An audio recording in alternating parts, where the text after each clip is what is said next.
Assalamualaikum warahmatullahi wabarakatuh. Oke teman-teman, ini saya mau review dikit teman-teman ya. Ini sudah terlanjur dirakit, baru saya mau review.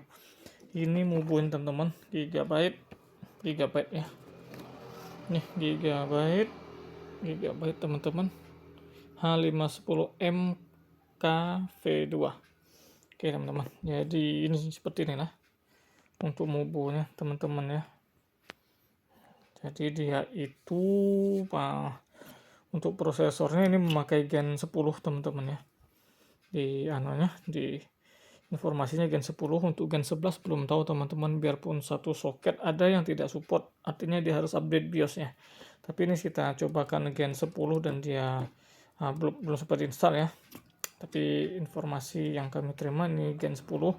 Tapi kalau lihat di webnya teman-teman ya, biar lebih jelas bisa Gen 10 bisa Gen 11 sepertinya.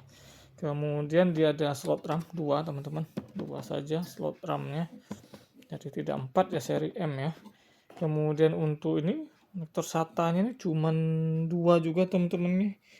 Ini sangat minimalis ya. Biasanya juga ada mubu-mubu seperti ini sampai 4 atau lebih ya. Tuh cuman SATA-nya cuman 2. Apa sih namanya, dikit sekali ya. Punya Asus lebih banyak teman-teman, MSI juga lebih banyak ya. Asus H510 ada 4 kalau saya tidak salah, MSI 410 ya mungkin sekitar 4 juga. Ini cuma 2 teman-teman, dikit sekali.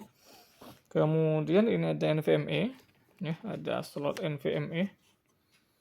Ini ada slot NVMe ya, slot NVMe nya 1 ya, wajar ya, untuk seri ini wajar. Kemudian saya punya prosesor teman-teman, ini sudah saya pasang Core i3 Gen 10 ya, yang seri G yang sudah ada VGA-nya. Oke.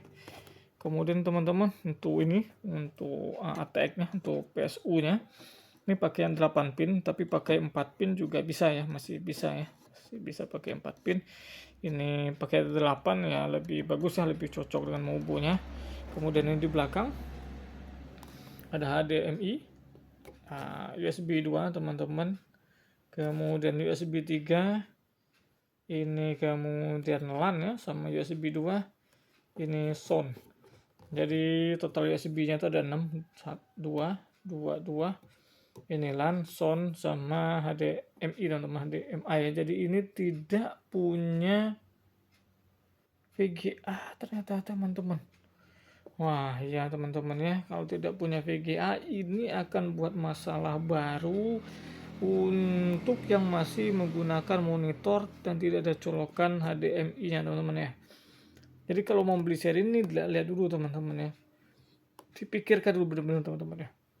Saya juga baru ngeh ini hasil RMA teman-teman. Tadinya tuh H510 H410, terus ada masalah di RMA, ditawarkan di up ke H510 dan nambah biaya ya. Nah, saya info ke customer, oke. Nah, ternyata ini ada ini nih, saya baru ngeh nih. Customer saya juga belum tahu saya pakai HDMI atau VGA, nanti saya tanya lagi. Nah, jadi teman-teman masih pakai monitor tidak ada HDMI ini, maka teman-teman harus pakai konverter ya, pakai konverter teman-teman ya, pakai konverter.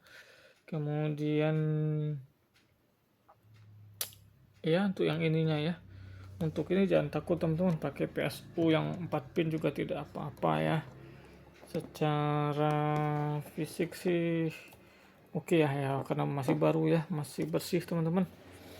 Ini bagian sini ya, bagian sini ya, VRM nya ini, kapasitor sudah kapasitor solid semua. Ini teman-teman ya, ini ada USB 3 nih, itu USB 2 USB 3 USB 3 USB 3.2. Nih teman-teman, ini secara pribadi saya cukup sayangkan ya, karena dengan kompetitor yang lain tidak sehemat ini teman-teman ya. Sebelumnya saya punya QWERTY lupa 410 apa H510 juga lebih banyak teman-teman ya. Ini saya tidak bisa tunjukkan saja teman-teman ya. QWERTY saya di mana ini? Oh, sebentar teman-teman, semoga ada ya, saya tunjukkan sebentar, tunggu sebentar. Oke teman-teman, kita lanjut ya. Ini teman-teman mau QWERTY saya teman-teman ya, mau nih QWERTY. Nah bawahnya gigabyte tadi ya. Tuh lihat teman-teman, SATA-nya ada 2, ini QWERTY ada 3 ya teman-teman ya. Ada 3 teman-teman ya. Asus kebetulan sudah dalam casing CPU teman-teman, tidak mungkin saya bongkar. MSI juga dalam casing CPU tidak mungkin saya bongkar juga teman-teman. Dia juga ada nih NVMe nya ada, kemudian sebentar teman-teman, besarnya itu hampir sama tuh teman-teman, besar gigabyte sedikit. Dia juga pakai 8 pin nih QWERTY ya, sama seperti gigabyte teman-teman ya. Oke, jadi teman-teman ini lupa nih, saya belum cek juga harga berapa ya sekarang ya, karena ini habis RMA. Nah, jadi secara umum sih kelihatannya bagus teman-teman ya, tapi kalau dengan harga yang sama teman-teman ya, kalau dengan harga yang sama nanti teman-teman cek sendiri harganya berapa ya. Kalau bisa, kalau pendapat saya pribadi, kalau bagi teman-teman yang pakai harddisknya harddisk SATA ya, itu lebih dari 2, maka jangan pilih ini ya. Ini cuma 2 teman-teman. Kalau teman-teman pakai satu harddisk, satu SSD SATA, selesai ya, habis ya. Tapi kalau pakainya harddisknya sampai 2, satu SSD SATA, atau harddisknya lebih dari 2 teman-teman, pakai NVMe, ini tidak cukup teman-teman ya. Maka harus diakali pakai kabel ya, kabel yang dual SATA teman-teman ya. Nah sedangkan di harga yang sama itu ada teman-teman, ini lebih murah ini kemarinnya, ini malah 3 nih barang yang lebih murah ini. Saya lupa ya, punya Asus sama MSI juga berapa harganya, tapi yang merek itu juga lebih dari 2 seperti teman-teman ya. Padahal seri di bawahnya 410.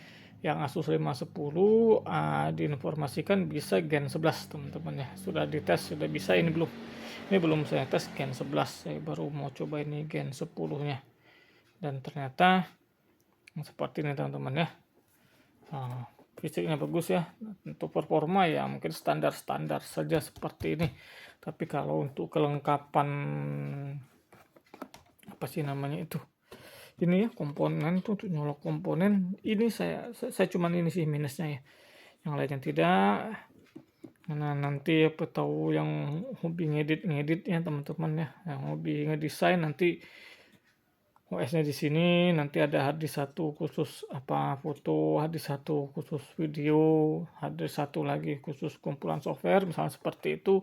Ini tidak cukup ya. Tapi kalau ya hanya pemakaian biasa saja, atau untuk game-game ya yang tidak membutuhkan banyak harddisk ya, tapi dia membutuhkan ini besar sama harddisk satu cukup besar, ini cukup ya.